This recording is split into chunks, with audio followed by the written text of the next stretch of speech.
ফরহাদ বিন নূর। ফরহাদ, আর মাত্র কিছুক্ষণের অপেক্ষা এবং ভোট কেন্দ্রে ভোটার কেমন দেখতে পাচ্ছেন, উপস্থিতি কেমন এবং নিরাপত্তা নিয়ে কোনো অভিযোগ রয়েছে কিনা ভোটারদের?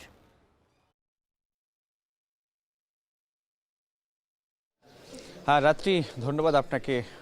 এই সকালে দীর্ঘ ১.৫ দশক পরে এরকম একটি সকালের জন্যই মানুষ মুখিয়ে ছিল এবং আমরা যদি একটু দেখানোর চেষ্টা করি, একদম সকাল থেকে ভোট এখনো শুরুই হয়নি, কিন্তু মানুষ কত আগে থেকেই এভাবে করে লাইনে দাঁড়িয়ে আছে শুধুমাত্র তার যে ভোটাধিকার সেটিকে প্রয়োগ করবার জন্যে। তারা মুখিয়ে আছে তাদের যে দীর্ঘ ১.৫ দশকের যে আক্ষেপ সেটিকে ঘোচানোর জন্য।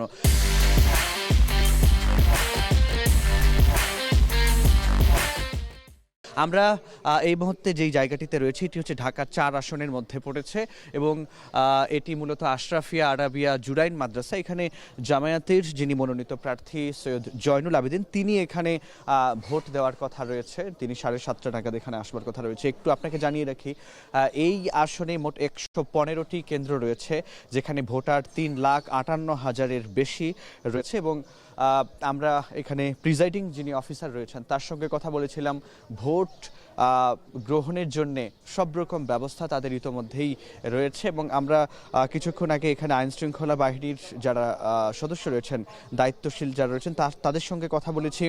তারা বলেছেন যে কোনো প্রকার বিশৃঙ্খলার কোনো খবর নেই এবং পরিস্থিতি এখন পর্যন্ত স্বাভাবিক আছে এবং কোনোভাবে যদি অনাকাঙ্ক্ষিত এবং অপ্রীতিকর কোনো পরিস্থিতি কখনো আসেও সেটিকে সামাল দেওয়ার জন্য তাদের পর্যাপ্ত ব্যবস্থা রয়েছে এবং তারা বলছেন যে কোনো আশঙ্কা নেই এবং ভোট গ্রহণের সুষ্ঠু পরিবেশ কিন্তু রয়েছে।